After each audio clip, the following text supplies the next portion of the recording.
Disclaimer दे देता हूँ यार कि ये वो वीडियो नहीं है जहाँ पे तुम्हें झूठ मिलेगा, झूठे दिलासे मिलेंगे या फिर जो सच है वो तुम्हें चीनी के साथ परोसा जा रहा है। ये वो वीडियो होगी जहाँ पे मैं तुम्हें सीधा स्ट्रेट फैक्ट्स बताऊंगा, पूरी सच्चाई बताऊंगा कि 11th अगर वेस्ट हो गई है तो 12th में क्या क्या चीजें करनी चाहिए जिससे तुम्हारा आईआईटी में सीट इंश्योर हो जाए। और उसमें सारी चीजें पे बात कर लूंगा, स्ट्रैटेजी पे, और कितना घंटा सोना है, कितना घंटा क्या करना है, एंड जब पढ़ना है तो कैसे पढ़ना है, सारी चीजों के बारे में बात करूंगा। डिटेल वीडियो होगी क्योंकि मुझे एक चीज पता है कि ये चीज सोचते सब लोग हैं लेकिन 10% लोग ही करते हैं। 10% लोग ही सीरियस होते हैं जो कि 12th में मेहनत करना चाहते हैं ताकि आईआईटी मिल जाए। जैसे 11th वेस्ट की है वैसे ही 12th वेस्ट हो जाएगी उन 90% लोगों की, इतना मैं गारंटी देता हूं अगर अभी सीरियस नहीं हुए तो। अगर अभी भी तुम उन वीडियो पे विश्वास कर रहे हो 2 महीने, 3 महीने, 4 महीने में आईआईटी निकाले, इन सारी वीडियो पे अगर तुम अभी भी विश्वास कर रहे हो तो तुम अभी भी उनको देख सकते हो, कोई दिक्कत नहीं है। लेकिन जो सीरियस है ना उनके लिए मैं अभी बता दूं, क्योंकि बात ये आ जाती है कि जिन लोगों ने 2-3 महीने, 4 महीने में जो आईआईटी निकाली है ना, हो सकता है वो अबव एवरेज हो सकता है कि तुम उतना जल्दी ग्रैप्स नहीं कर पाओ, एंड इसीलिए जरूरी है कि यार 1 साल का बफर लेके चले। मैं अपनी स्टोरी, अपनी बात भी साथ में बताऊंगा कि कैसे मैं 11th में जितना खुद से एक्सपेक्ट किया था उतना डिलीवर नहीं कर पाया था। एंड उस टाइम पे मैं ये चीज ढूंढ रहा था, एक बंदे को ढूंढ रहा था जो कि मुझे इतना बता दे कि 11th वेस्ट करने के बाद 11th इवन जितना अपन अच्छी जा सकती थी उतना नहीं करने के बाद भी क्या आईआईटी हो सकती है, नहीं हो सकती है। उस टाइम पे कोई मेरे को पर्सन नहीं मिला था। इस टाइम पे मैं वीडियो सिर्फ इसीलिए बना रहा हूँ क्योंकि मैं चाहता हूं कि वो पर्सन जो इस टाइम पे वीडियो देख रहे हैं तुम्हें जरूर मिल जाए। और ये मैं तुम्हें बताता हूं कि बिल्कुल आईआईटी क्लियर हो सकती है, अभी जितना टाइम बचा है उसमें आईआईटी क्लियर हो सकती है। लेकिन ये जरूर ध्यान रखना कि बड़ा सा एक स्टार लगा रहा हूं, terms and conditions applied. Terms and conditions apply ये होगा कि जो भी मैं बात कर रहा हूँ वीडियो में वो सारी चीजें करनी है। आज मुझे पता है कि अगर मैं 10 पॉइंट बोलने वाला हूं ना, तुम्हारे ये होता है कि स्टूडेंट्स 1 पॉइंट मुश्किल से लगाते हैं एंड दैट्स व्हाई रिजल्ट नहीं दिखते। तो ऐसी 10 वीडियो देख लो, कोई फर्क नहीं पड़ेगा, कुछ इंप्रूवमेंट नहीं आने वाला। लेकिन एक बात मैं तुम्हें इतना गारंटी देता हूँ कि जो 10% लोगों में तुम आते हो, या फिर अगर तुम सीरियस हो आईआईटी निकालने के लिए 11th वेस्ट होने के बाद, तभी इस वीडियो को ध्यान से सुनना। अदरवाइज तुम बिल्कुल वहां पे जा सकते हो 2 महीने, 3 महीने में आईआईटी निकालो। एंड ये भी तुम अपने सीनियर से पूछ सकते हो कि उनमें कितनी सच्चाई है, और अगर करना भी पड़ता है तो क्या क्या करना पड़ता है। भाई दिन और रात एक कर देना होता है, 16-16, 18-18 घंटे पढ़ाई करनी होती है। मेरा एक फ्रेंड बगल वाले रूम में रहता है, वो बता रहा था कि लास्ट के कुछ महीनों में उसने जेईई के लिए पढ़ा था। उसके लिए वो बोल रहा था कि दिन में सोना 3-4 घंटे कर दिया था उसने, और दिन में जो भी टाइम मिलता था पूरा आईआईटी 18-18 घंटे पढ़ाई करनी पड़ती थी। और कितने महीने की, तब जाके आईआईटी जेईई में सिलेक्शन हुआ, तब जाके उसको आईआईटी रुड़की में केमिकल इंजीनियरिंग वाली ब्रांच मिली, तब जाके उसकी 4-5 हजार rank I IIT JEE advance में। इतनी मेहनत एंड में करनी होती है। अगर तुम्हें लगता है कि लास्ट के 3-4 महीने जाने के बाद तुम 18-18 घंटे पढ़ सकते हो तो डेफिनेटली वो कर सकते हो। लेकिन इधर मैं तुम्हें सिंपल सा एक वे बताने वाला हूं जहां पे इतना तुम्हें पढ़ना नहीं पड़े, लेकिन 1 साल है ना, वो 1 साल ऐसे निकल जाएगा कि तुम इतना रेडी होगे कि तुम आईआईटी निकाल सको। बहुत ज्यादा परेशान हो गया हूं मैं इस चीज पे जो अभी चल रही है यूट्यूब पे। हमारे टाइम पे 10 लोग थे ना जो ऐसे चिकनी चुपड़ी बातों में बताते थे कि यार लास्ट केस इस टाइम पे करोगे हो जाओगे, 5 घंटे पढ़ोगे दिन में उसमें भी हो जाएगा, तुम्हें बस मेहनत करनी आनी चाहिए, ये होना चाहिए, वो होना चाहिए। हमारे टाइम पे 10 लोग होते थे तो आज के टाइम पे 1000 लोग हैं। मैं भी खुद यूट्यूब पे आज वीडियोस ही देख रहा था उन लोगों की जो लोग ये सारी चीजें बता रहे हैं, एंड सीधा मेरे को दिख रहा था कि यार ये सारी चीजें एकदम गलत है, ऐसे करने से तो आईआईटी नहीं निकलती। मेरे हिसाब से वो आईआईटी नहीं बट कोई प्राइवेट कॉलेज अचीव करने की जरूर बता रहे होंगे, क्योंकि उतने एफर्ट से आईआईटी नहीं निकलती। तुम खुद सोच के देखो यार, अगर तुम 2-3 महीने में आईआईटी निकाल रहे हो तो कोई बंदा जो 2 साल से 3 साल से मेहनत कर रहा है उस चीज के लिए, कंसिस्टेंटली मेहनत कर रहा है, वो क्या बेवकूफ है? क्या उससे आईआईटी नहीं निकलेगी? अगर 2-2, 3-3 महीने में आईआईटी निकल रही होती तो जो 2 साल की मेहनत है उसकी सिग्निफिकेंस ही नहीं होती। अगर तुम्हें 1% में आना है, जो 10,000 लोग हैं उनके अंदर आना है, तो तुम्हें ये चीज भी जरूर फिगर आउट करनी होगी कि वो जो 10,000 होते हैं ना, जो टॉप 1% है, वो कंसिस्टेंट है 11th में। उनमें से मेजर लोगों के इतने बैकलॉग्स नहीं जितने तुम्हारे हो रखे हैं। तो इतना भी क्लियर है कि जो अब 1 साल बचा है तुम्हें इतनी मेहनत करनी पड़ेगी जितनी वो नहीं करेंगे 12th में, या जितनी उनने अभी तक करी नहीं होगी। 2-3 महीने में ये चीज उतनी टफ हो जाती है। लास्ट के जब 2-3 महीने जो तो लोग बोलते हैं ना कि तुम प्रिपरेशन करोगे हो जाएगा, यार लास्ट के 2-3 महीने में वो लोग तो कोर्स कंप्लीट करके रिवीजन पे आ जाते हैं, कुछ लोग तो दूसरी बार रिवीजन पे आ जाते हैं। 2-3 महीने इतने कम होते हैं यार। मैं खुद अपना बताऊं तो हमारा नवंबर में पूरा खत्म हो गया था कोर्स, एंड लास्ट के 6-7 महीने जब तक एडवांस नहीं हुआ था तब तक कितने 7-8 महीने 6-7 महीने कितने बचे थे आई डोंट नो, बट उसमें पूरी पढ़ाई की थी। नवंबर टू सितंबर में रिवाइज ही हुआ था, समझ रहे हो। इवन मैं इतना कंसिस्टेंट नहीं था, इतना मैं बता देता हूं, लेकिन बहुत लोग हैं जो थे, एंड दैट्स व्हाई वहीं से रैंक निकल पाती है। 2-3 महीने में रैंक कहीं नहीं निकलती है। अब यार सीधी बात पे आ जाते हैं, स्ट्रैटेजी पे आते हैं, सारी चीजों पे आ जाते हैं जो तुम्हें करनी है क्लास 12th में, जो मैंने अपने टाइम पे की थी क्लास 12th में, जिसकी वजह से आज मैं IIT रुड़की में हूँ। उन चीजों पे आ जाते हैं सीधा। तो सबसे पहली चीज है जो कि मैं पूरी लिस्ट बना रखी है उसमें से बता रहा हूँ। पहली चीज है जो तुम्हें करना है वो ये है कि सुनो मत, सिर्फ इंप्लीमेंट भी करो। आज इस वीडियो को अगर 2000 लोग देख रहे हैं, इतना मैं गारंटी दे सकता हूँ कि 200 लोग ही होंगे जो कि इंप्लीमेंट कर रहे होंगे इसमें से चीजें, एंड सारी चीजें करने वाले तो 1% भी लोग नहीं होंगे। तो इतनी चीज मैं बता रहा हूँ, अगर तुम्हें इस वीडियो में 10 बातें मैं बताऊं तो मेक श्योर कि यार उस चीजों को तुम इंप्लीमेंट भी कर रहे हो, सुनने से कुछ नहीं होने वाला। तो उन 10 बातों में से भले तुम्हें 2-3 बातें बहुत ज्यादा डिफिकल्ट लग रही है, लेकिन वो 6-7 बातों को तो करो जो तुम कर सकते हो। जो 6-7 चीजें जो तुम कर सकते हो उनको जरूर इंप्लीमेंट करो, और जो वो 2 चीजें जो तुम्हें टफ लग रही है ना वो बाद में जाके कर लो, लेकिन करना सब कुछ है, छोड़ना कुछ नहीं है। ये सारी चीजें मैं बैर मिनिमम बता रहा हूं जो कि हर बंदे को करनी ही चाहिए, तभी जाके होगा। इसके ऊपर तुम पे कि तुम कितना करना चाहते हो। पहली चीज जो तुम्हें अभी फिगर आउट करनी है वो ये चीज है कि 11th तुम्हारी वेस्ट हुई थी, 12th है जो अभी प्रेजेंट है, 12th है जो तुम्हारा अभी जेई के लिए कंट्रीब्यूट करने वाला है। तो 12th को 11th के जैसे सेम नहीं जाने देना है। दैट मींस 11th में जो तुमने गलतियां की थी, आई एम श्योर कि तुम्हें सारी गलतियां पता है, तुम देखोगे तो तुम्हें पता भी चल जाएगी, वो गलतियां 12th में नहीं करनी है। दैट मींस कि 12th में वो चीजें रिपीट नहीं करनी है जिनकी वजह से तुम्हारे 11th में भी बैकलॉग्स बने थे और वही चीज 12th में बैकलॉग्स बने, वो सारी चीजें अवॉइड करनी है। अब यार तुम लोग पूछोगे कि भैया 12th को सेम तो बना ले, लेकिन द थिंग इज कि 11th में जो चैप्टर्स जिनके बैकलॉग्स बने हुए हैं वही चैप्टर्स का पार्ट 12th में आता है। 12th में वही चैप्टर्स यूज होते हैं कहीं ना किसी पॉइंट पे,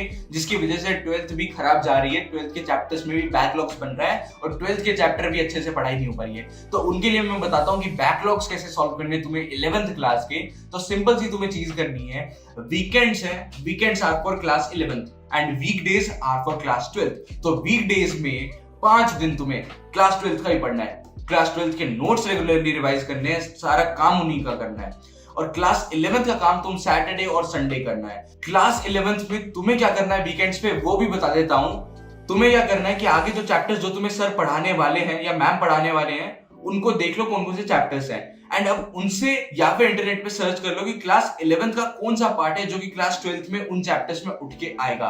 अब उन क्लास 11th की तुम्हें लिस्ट बनानी है जो तुम्हें नियर फ्यूचर में यूज होने वाले हैं क्लास 11th के टॉपिक्स, एंड उनको सबसे पहले रिवाइज करना है, उनको सबसे पहले ठीक करना है, उनको सबसे पहले पढ़ना है अगर वो बैकलॉग्स में आ रखे हो। दैट मींस उनको नोट्स पढ़ने हैं और उनके क्वेश्चंस करने हैं। यही वीकेंड्स में सबसे पहले तुम्हें करना है, क्योंकि सबसे पहले तुम्हें अपनी क्लास 12th डैमेज जो होने वाली है उसको बचाना है कि 12th तुम्हारी एकदम फ्लूइड जाए। 11th भले ही बार में तुम रिपेयर कर सकते हो, 11th भले ही तुम कम टाइम दे सकते हो, लेकिन 12th तुम्हारी एकदम परफेक्ट जानी चाहिए। 12th में तुम्हें कोई भी कमी नहीं छोड़नी चाहिए। अब मैं क्या करता था, मेरे टाइम पे मेरे को कोचिंग जाना होता था, तो जब वीकडेज होते थे तब मुझे बिल्कुल भी टाइम नहीं मिलता था कि मैं 11th के बैकलॉग्स उठा के पढ़ सकूं, क्योंकि 12th का होमवर्क इतना ज्यादा मिलता था, इतनी सारी चीजें करनी होती थी कि उसका टाइम नहीं मिलता था। तो what I used to do कि वीकेंड्स में हमारी होती थी छुट्टी, मैं छुट्टी में बैठता था और वो 2 दिन मैं अच्छे से लग के 11th के बैकलॉग्स हटाना चाहता था, 11th के बैकलॉग्स पे काम करता था, स्पेशली वो जो कि आगे काम आ सकते हैं। अब ये चीज तुम करोगे ना तो तुम एटलीस्ट ये चीज तो इंश्योर करने वाले होगे कि अब से आगे जो भी तुम पढ़ रहे हो उसमें कोई भी बैकलॉग क्रिएट ना हो। सारा होमवर्क करना है, हर चैप्टर के 100 मिनिमम क्वेश्चंस करने हैं, या फिर जितना भी तुम टारगेट रख रहे हो उतने मिनिमम क्वेश्चंस करने हैं, तब जाके तुम कह सकते हो कि यार ये चैप्टर का मुझे मेंस लेवल पे अच्छे से आता है, या फिर इस चैप्टर का मुझे एडवांस लेवल तक अच्छे से आता है। जो तुम्हारा टारगेट है ना वो अचीव करना है क्लास 12th के चैप्टर्स में। एंड कुछ टाइम आएगा कि आफ्टर 4 मंथ्स 5 मंथ्स जब तुम देख लोगे कि यार मैंने 12th के सारी चीजें इंश्योर कर ली, कि जो 12वीं में चीजें आ रही थी 11th के चैप्टर्स की उठ के वो मैंने इंश्योर कर ली, तब तुम देख सकते हो कि 11th के जो बचा हुआ पार्ट है ना वो कवर करने का, तब तुम देख सकते हो कि 11th का ऐसा कौन सा पार्ट है जो 12th में नहीं आता लेकिन इंपॉर्टेंट है, या फिर वो करूंगा तो जेईई मेंस में या एडवांस में फायदा होगा। Then you can pick those topics, and उससे पहले नहीं उठाने, क्योंकि उससे पहले उठाओगे तो 12th तुम्हारी वेस्ट होने लग जाएगी। एक चीज और इसमें ध्यान रखनी है कि जब तुम वीकेंड्स में 11th चैप्टर्स उठाओगे ना तो उनमें भी प्रायोरिटी उन चैप्टर्स को देना जो तुम्हारे स्ट्रॉन्ग हो या फिर मॉडरेट हो। जो एकदम वीक चैप्टर्स है उनको पहले मत उठा लेना, क्योंकि स्ट्रॉन्ग और मॉडरेट चैप्टर्स के ज्यादा चांसेस है कि तुम कम टाइम में ज्यादा चीजें कवर कर पाओगे एंड ज्यादा बेनिफिट ले पाओगे। तो सबसे पहले स्ट्रॉन्ग एंड मॉडरेट चैप्टर्स वो हो जाए, तब उसके बाद वीक चैप्टर्स पे तुम मूव ऑन कर सकते हो। अब मोस्ट अवेटेड क्वेश्चन पे आ जाते हैं कि भैया दिन में कितने घंटे पढ़ना है कि 11th भी हमारी साथ में बैकलॉग्स कवर हो जाए, 12th भी अच्छी चली जाए। अब यार इससे मेरे को एक किस्सा याद आ जाता है अपने स्कूल का। मैं क्लास 12th में जब होता था, स्कूल तो मेरी डमी थी, तो जब एग्जाम देना होता था तभी जाना होता था। तो तब बस में एक मेरे साथ में एक दोस्त जाता था। वो क्या करता था, सुबह के टाइम पे एक कोचिंग जाता था जिससे वो बोर्ड्स की तैयारी करता था। दोपहर के टाइम पे, जो कि दोपहर से शाम जो कोचिंग है, जो आईआईटी की प्रिपरेशन है उसके लिए तैयारी करता था। और रात में वो आके 1-2 घंटे उसको टाइम मिलता था पढ़ने का, वो पढ़ के वो सो जाता था। वो उसका दिन का शेड्यूल था और वो मेरे को बहुत प्राउडली बताता था कि यार मैं दिन में कितने 12-13 घंटे पढ़ता हूँ। जब मैं पूछता था तो बताता था कि यार ये देख 3-4 घंटे सुबह की कोचिंग है, फिर 5-6 घंटे ये शाम वाली कोचिंग है, एंड फिर 2 घंटे मैं खुद पढ़ता हूँ। 12-13 घंटे दिन के हो जाते हैं मेरे। अब द थिंग इज कि उसमें सबसे बड़ी प्रॉब्लम ये है कि सेल्फ स्टडी का कितना टाइम है, 2 घंटा गिनती का। 2 घंटे तुम सेल्फ स्टडी कर रहे हो, बाकी सारी चीजें तुम टीचर से पढ़ रहे हो। अब यही कैच है जो कि बहुत सारे स्टूडेंट्स मिस कर देते हैं। अगर तुम अपनी पढ़ाई के अंदर जो टीचर तुम्हें पढ़ा रहे हैं, जो तुम YouTube से पढ़ रहे हो, कहीं से भी पढ़ रहे हो, उसको भी तुम गिनती में लेके चल रहे हो ना, तो तुम बहुत गलत हो। क्योंकि वो सारी चीजें तुम्हें हेल्प नहीं करेंगी जेईई में। अगर तुम खुद से क्वेश्चन लगाओगे, खुद से प्रैक्टिस करोगे, उसी से जेईई निकलेगा। खुद नोट्स पढ़ के याद करोगे, उसी से जेईई निकलेगा। जो टीचर पढ़ाते हैं वो तो तुम गेन कर रहे होते हो, उस टाइम चीजें समझ रहे होते हो। उस टाइम हो सकता है तुम कुछ पार्ट याद कर लो, लेकिन सारी चीजें याद नहीं हो सकती, और ना ही तुम उस टाइम पे प्रैक्टिस कर पाओगे सारे। तो वो तुम्हें खुद सेल्फ स्टडी पे ही करना पड़ेगा। सेल्फ स्टडी से ही आईआईटी निकलता है, टीचर से पढ़ाने से निकलता। तो आज बहुत लोग 2-2 क्या 3-3 कोचिंग लगा लेते, एक स्कूल एक कोचिंग, और वापस एक और बार कोचिंग लगा लो कि लो यार मैं एक ही चीज को मैं 3 बार पढ़ रहा हूँ, अब मेरा नहीं होगा तो किसका होगा। वही चीज आ जाती है। एंड एट द एंड मैं बता देता हूँ कि उस स्टूडेंट का आईआईटी नहीं निकला था। अब क्या हुआ है एग्जैक्टली नहीं बताना, क्योंकि वो उसकी प्राइवेसी है, वो उसकी पर्सनल स्पेस है। बट एक एग्जाम्पल के थ्रू मैं तुम्हें जरूर बता सकता हूँ कि सेल्फ स्टडी को काउंट करो। अब सेल्फ स्टडी कितना करना है, सेल्फ स्टडी तुम्हें एटलीस्ट दिन के यार 7 से 8 घंटे मिनिमम डालने हैं। अगर तुम 8 आवर्स मिनिमम डाल रहे हो हर दिन consistently on an average, then you are on the right track. 8 घंटे ऑन एन एवरेज बोल रहा हूं मैं, ये चीज ध्यान से सुनना, क्योंकि बहुत लोग अपन में से ऐसा करते हैं। मेरे टाइम पे जो मैं करता था कि मैं 2 दिन अच्छे से पढ़ाई कर लेता था, तो तीसरा दिन मेरा बर्बाद हो जाता था। मैं तीसरा दिन 2 से 3 घंटे ही पढ़ता था, क्योंकि उस टाइम पे फिर मेरा मन नहीं करता था पढ़ने का, फिर कुछ भी हो जाता था। बट तीसरे दिन पढ़ाई नहीं होती थी, 2 दिन अच्छे से पढ़ाई होने के बाद। अब द थिंग इज कि तुम्हें इंश्योर करना है कि वीक में तुम्हारा जो एवरेज है डेली वो 8 घंटे का आ रहा हो। ऐसे नहीं हो कि आज 8 घंटे पढ़ लिया कि खुश हो गया, भैया ने कहा था ये 8 घंटे पढ़ना है, दैट इज डन, बहुत बढ़िया। दूसरे दिन 3 घंटे, लेकिन तीसरे दिन वापस 8 घंटे। अब द थिंग इज कि क्या तुम्हारा एवरेज 8 घंटे जा रहा है? नहीं आ रहा है, एवरेज 8 घंटे नहीं जा रहा, वो तुम्हें 8 घंटे करना है। और अगर 8 घंटे के पास नहीं हो ना तो उसके पास पहुंचना है। ऐसे नहीं कि वीडियो देख के आज भैया ने बोला आज ही 8 घंटे पढ़ूंगा, आज का जोश है, कल वापस ठंडा। नहीं यार, अगर आज 4-5 घंटे पढ़ रहे हो तो आधा घंटे बढ़ाओ, 15-15 मिनट बढ़ाओ, लेकिन उसको बढ़ा के 8 घंटे पे तुम्हें लेके आना है एट मैक्स। और वो तुम्हें कंसिस्टेंटली करना है सेल्फ स्टडी। अगर दिन का तुम्हें टाइम नहीं मिलता तो वीकेंड्स में निकालो, कहीं ना कहीं से तुम्हें निकालना पड़ेगा, और 7-8 घंटे एटलीस्ट सेल्फ स्टडी में निकालना पड़ेगा, ताकि तुम 11th का भी लेके चलो और 12th भी कर लो।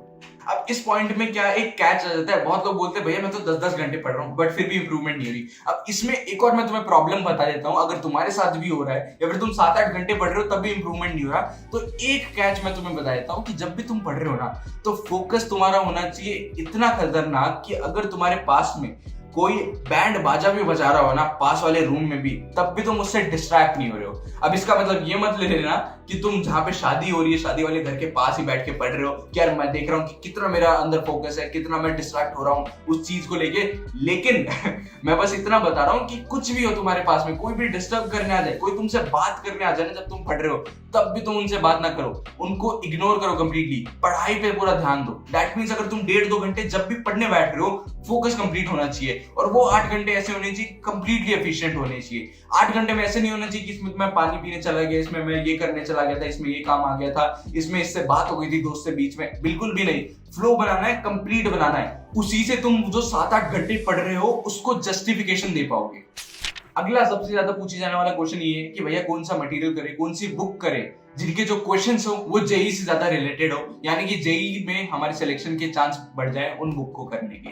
अब इसमें मैं सबसे पहले एक चीज बताना चाहता हूं कि कोई भी मटेरियल जो तुम्हें अपने दोस्त से मिला हो, या फिर अपने सीनियर से मिला हो, या फिर कहीं पे तुमने खरीद लिया हो बिना कुछ देखे, उसको अगर तुम पढ़ रहे हो तो उसमें रुक जाओ। सबसे पहले किसी भी ऑथर की कोई भी बुक नहीं पढ़नी है जेई के लिए, सिर्फ जो रिनोन्ड ऑथर्स है उन्हीं की बुक्स पढ़नी है। क्योंकि कुछ बुक्स में मैंने देख लिया था, 1-2 बुक्स में फिजिक्स में जो मेरे फ्रेंड करते थे कि यार कंसेप्ट गलत पढ़ाए गए हैं, 1-2 कंसेप्ट ही गलत बताए गए हैं, तो उन ऑथर्स को अवॉइड करो। अगर तुम्हारे पास उनकी बुक्स है तो उनको पढ़ना अवॉइड करो, उससे बढ़िया कोई रिनोन्ड ऑथर की ले लो। जो मैं अपने टाइम पे करता था, उन बुक्स की लिंक्स मैं तुम्हें डिस्क्रिप्शन में दे दूंगा कि मैं अपने टाइम पे क्या करता था। और एक चीज और ध्यान रखनी है कि तुम कुछ भी बुक कर रहे हो उसको जस्टिफिकेशन दो, सिर्फ उसी बुक को करो। यानी कि अगर तुमने एक बुक को उठा लिया, तुमने देख लिया कि यार इसके कंसेप्ट्स भी सही हैं एंड इसमें जेई से लेवल के क्वेश्चंस भी मिल जाएंगे मुझे, तो उसी बुक को करो, उसको पूरी जस्टिस दो, उसको कंप्लीट करो एक बुक को। ऐसे नहीं कि यार मैं 4 रिफ्रेशर कर रहा हूं, वो तुम्हें अंदर अच्छा लगता रहेगा कि यार मैं मैथ्स में 4 बुक्स कर रहा हूं, फिजिक्स में 3 बुक्स कर रहा हूं, लेकिन एट द एंड क्या तुम सब कुछ कर पा रहे हो? नहीं। तो इंपॉर्टेंट ये है कि एक बुक करो, और उस एक बुक में तुम्हें साल के एंड में ऐसा होना चाहिए कि तुम्हें सब आता हो, तुम्हें सब कुछ पता हो कि इसमें मैंने ये सारे क्वेश्चंस कर लिए, ये सारी चीजें करनी है मैंने, या फिर एटलीस्ट इसमें मैंने सबसे ज्यादा ट्राई किया है और किसी बुक पे मैंने हाथ नहीं मारा है। उसमें सबसे ज्यादा लोगों का कंफ्यूजन होता है, उसी में लोगों का सबसे ज्यादा टाइम वेस्ट होता है, क्योंकि टॉपर्स लोग आके बता देते हैं कि यार मैंने ये 3 बुकें की, 3 चीजों पे। ये चीज ध्यान रखो यार, वो बंदा AIR 1, AIR 10, AIR 100 है, तब जाके उसको 3 बुकें लगी थी उस रैंक को लाने के लिए। तुम्हें क्या करना है, अभी जिनका 12th में हो और 11th वेस्ट हो चुका है, तुम्हें बेसिकली सबसे पहले IIT में सिलेक्शन इंश्योर करना है। जब एक बुक कंप्लीट करो तब जाके दूसरी बुक पे जाओ, पहले ही 3 बुक नहीं उठानी है। ओके, ये चीज जरूर इंश्योर करना। और कुछ लोग होते हैं जो ऑलरेडी कोचिंग्स में एनरोल्ड होते हैं, तो यार तुम ये देखो कि जो कोचिंग का जो तुम्हें मटेरियल मिल रहा है, क्या वो जेई मेंस और एडवांस के लेवल का है? कुछ मैंने मटेरियल देखे जो जेई एडवांस के लेवल के क्वेश्चंस नहीं मिलते उनमें। अब बच्चों को पता नहीं है, तुम्हें अगर पता नहीं है तो इंश्योर करने के लिए या तो अपने सीनियर को दिखा दो, या फिर ऐसे करो कि जेई एडवांस का पुराना प्रेस पेपर वगैरह निकाल लो, उसमें तुम्हें पता चल जाएगा कि किस लेवल के क्वेश्चन वो पूछ रहे हैं एंड क्या मेरी बुक में ऐसे क्वेश्चंस एग्जिस्ट भी करते हैं, नहीं करते हैं। अगर नहीं करते तब तुम्हें रिफ्रेशर करनी ही होगी, एंड अगर करते हैं तो डिपेंड करता है तुम पे कि तुम्हें करनी है नहीं करनी। मैथ्स में आई वुड सजेस्ट कि भले तुम कोचिंग में हो या नहीं हो, मैथ्स में रिफ्रेशर करनी ही चाहिए।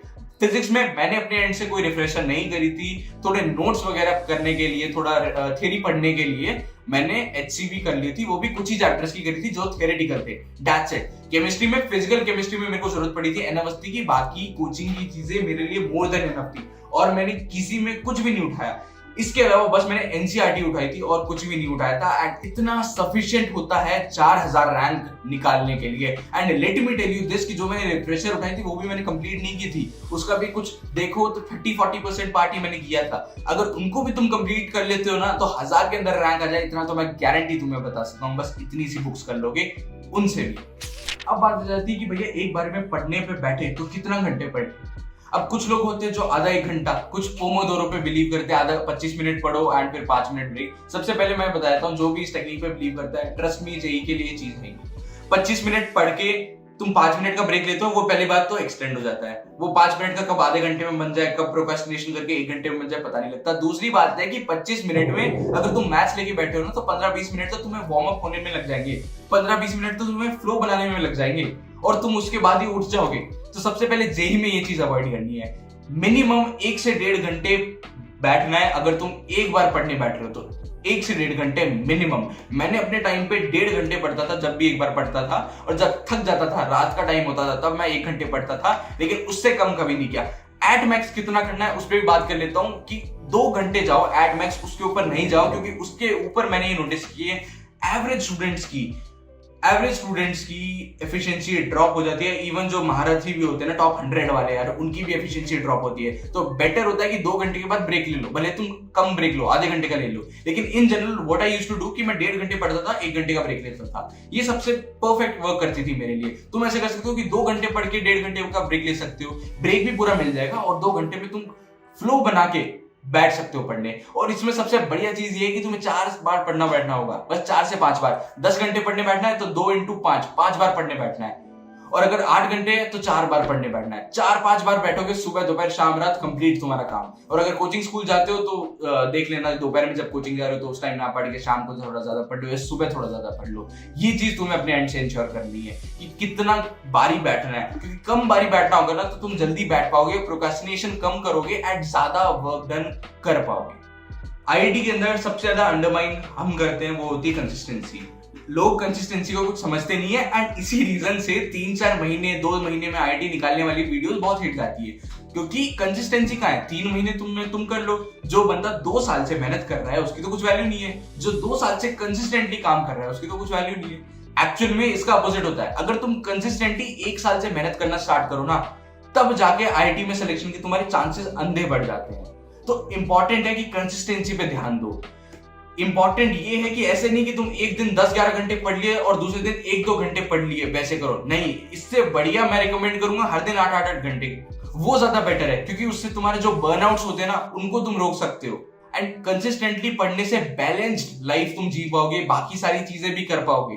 हॉबी वगैरह छोड़ने का ये ऐसा नहीं होता कि जेई में प्रिपरेशन कर रहा हूं तो मैं हॉबी छोड़ दूंगा, बिल्कुल नहीं यार। मैं अपने टाइम पे, मेरे को रनिंग वगैरह करना पसंद था, एक्सरसाइज वगैरह करना पसंद था, मैं करता था जेई के टाइम पे भी एक्सरसाइज बिल्कुल करता था, दिन में 1-1 घंटा टाइम दे देता था। हॉबीज को छोड़ना बिल्कुल भी सेंस नहीं बनाता है जेई प्रिपरेशन में। सिर्फ तुम जेई प्रिपरेशन कर रहे हो इसका मतलब ये नहीं कि जो तुम्हें चीजें करना पसंद है उसको तुम छोड़ दो। अगर तुम्हें वो मूवी देखनी है ना तो देखो, भले वीक में 1 बार देख लो, लेकिन जो चीजें तुम्हें करना पसंद है वो करो। अगर तुम्हें वो क्रिकेट मैच खेलने जाना है तो खेलो, भले हफ्ते में 1 बार कर रहे हो। अगर तुम्हें कोई ट्रिप पे जाना है तो जाओ, भले महीने में 1 बार जा रहे हो, लेकिन वो सारी चीजों को छोड़ना नहीं है। उनको एज अ रिवॉर्ड बनाओ कि अगर मैं इतने टाइम पे कंसिस्टेंटली इतने दिनों तक पढ़ूं तब मैं ये चीज करूंगा, विच इज एक्चुअली गुड। अगर तुम्हें वो गेम खेलनी है आधे घंटे के लिए तो मेक श्योर कि उससे पहले तुम वो 2-2.5 घंटे बैठ के पढ़ लो। इन चीजों को एज अ रिवॉर्ड यूज करो। एक मेरी तरफ से इंपॉर्टेंट पॉइंट जिसके लिए मैंने काफी टाइम अपनी वीडियो में जिसके लिए फोकस किया था वो ये है कि यार फेक यूट्यूबर से दूर रहो। बहुत लोग हैं जो कि यार सब्सक्रिप्शंस लेने के लिए, व्यूज लेने के लिए, लाइक्स लेने के लिए, सपोर्ट लेने के लिए यूट्यूब पे आके चीजें बोल रहे हैं कि यार इस टाइम में भी आसानी से जेई हो जाएगा, इतने कम टाइम में हो जाएगा। वो बेसिकली ये कर रहे हैं कि तुम्हारी इनोसेंस का फायदा उठा रहे हैं, जिसकी वजह से तुम खुश तो हो जाते हो उस टाइम पे कि अरे यार अभी भी मैं सही ट्रैक पे हूँ, अभी भी मैं चीजें हो सकती है, बस 6 महीने बचे और 6 महीने में भी मैं एडवांस निकालूंगा, बहुत बढ़िया बात है, ये भी मैं कर सकता हूँ। या फिर वो बताए थे कि इतने कम प्रॉब्लम्स करने से ही वो चैप्टर हो जाएगा। बात ये है कि बहुत सारी चीजें जो उसमें से गलत होती है। तो एक बार ये करना कि किसी भी यूट्यूबर की बात सुनो, भले वो मैं ही क्यों ना हूं, खुद क्वेश्चन करो कि क्या ये सही लग रही है तुम्हें। अगर तुम्हें सही लग रही है तभी फॉलो करो, अगर तुम्हें सही नहीं लग रही उस पार्ट को छोड़ दो। या फिर अगर तुम्हें लग रहा है कि कोई बंदा यही बातें कर रहा है तो उसको अनसब्सक्राइब कर दो, चैनल ही ना देखो। अगर तुम्हें लग रहा है कि मैंने अपनी वीडियोस में सही बात नहीं करी है तो मेरे चैनल को अनसब्सक्राइब कर दो। एट द एंड इंपॉर्टेंट ये है कि उसी पर्सन को देखो जिसपे तुम्हें विश्वास हो कि यार ये पर्सन ने आईआईटी निकाला है एंड ये पर्सन ने एनआईटी निकाला है, कुछ भी निकाला है और ये मुझे सही एडवाइस देने वाले हैं, इनकी वजह से मैं निकाल सकता हूँ, इनके दिखाए हुए रास्ते पे मैं चल सकता हूँ एंड वही चीज मैं फॉलो कर सकता हूँ। अगली चीज जो मुझे अपने टाइम पे सबसे ज्यादा रिग्रेट है ना करने का वो ये है कि मैं डाउट्स नहीं पूछता था। मेरे को पता था कि मेरे बहुत सारे डाउट्स हैं, वो सिली डाउट्स हैं जिसपे हो सकता है सर मजाक उड़ा देंगे, इसलिए मैं काफी डाउट्स पूछता ही नहीं था, क्योंकि पता है कि क्लास में सब हंसेंगे, बेइज्जती हो जाएगी, तो इंसल्ट का डर रहता था, इसलिए पूछता नहीं था। अब उस चीज पे बहुत ज्यादा हंसी आती है और थोड़ा बहुत गुस्सा भी आता है। वो यार इसलिए क्योंकि उस टाइम पे अगर मैं डाउट्स वो पूछ लेता था ना तो मेरे को और सारी चीजें क्लियर होती, ज्यादा चीजें क्लियर होती तो मेरी और ज्यादा अच्छी रैंक आती। अभी करंटली मैं तुम्हें स्टैट्स बताऊं तो क्लास में मैंने टॉप किया था at the end JEE advance में और जेईई मेंस में, मेरे से ज्यादा किसी का भी क्लास में रिजल्ट नहीं आया था, लेकिन उस टाइम पे मैं क्लास में नीचे था, उस टाइम पे मेरे आगे लोग थे एंड मुझे ऐसा लगता था कि यार इसलिए सर इंसल्ट कर सकते हैं, क्योंकि टीचर्स को पता था कि यार ये टॉपर पर्सन नहीं है, तो कभी कभार टीचर्स अच्छे से डाउट एंटरटेन भी नहीं करते थे। ये चीज तुम्हें अवॉइड करनी है। अगर बेइज्जती हो रही क्लास में, होने दो, बेशरम होके डाउट पूछना है, कोई दिक्कत नहीं इस चीज में। ये देखो चीज, ये चीज तुम्हें ध्यान रखना है कि अगर अभी तुम पे लोग हंस रहे, कोई बात नहीं, हंसने दो, बाद में तुम हंसोगे जब तुम्हारा आईआईटी में सिलेक्शन हो जाएगा।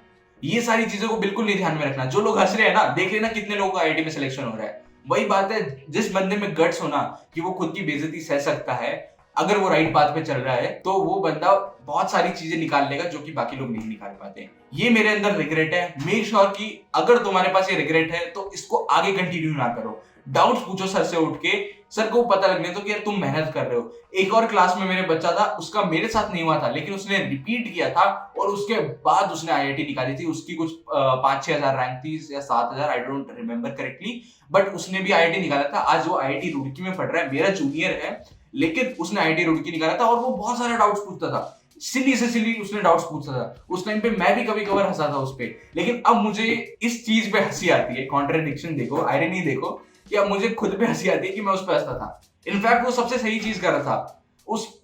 उस टाइम पे मार्क्स बहुत कम आते थे, आसपास स्टैंड नहीं करता था, एवरेज से भी नीचे आता था बहुत बार, एंड स्टिल वो लगा रहा उस चीज पे एंड रिपीट करके उसने निकाल लिया। वही चीज मैं चाहता हूं कि तुम इनकलकेट करो, उस बंदे की आदत इनकलकेट करो। उसके साथ मैंने एक वीडियो भी शूट कर रखी है, चैनल पे तुम्हें मिल जाएगी अगर तुम देखना चाहते हो। बहुत लोगों का ये भी डाउट है कि भैया बोर्ड्स की प्रिपरेशन है, वो कब से स्टार्ट करनी है, बोर्ड्स भी पास आने वाले हैं तो उनकी कब से प्रिपरेशन स्टार्ट करें। कहीं ऐसा ना हो कि जेई के साथ साथ बोर्ड्स पे भी फोकस हट जाए एंड बोर्ड्स पे भी अच्छी परसेंटेज ना निकल पाए।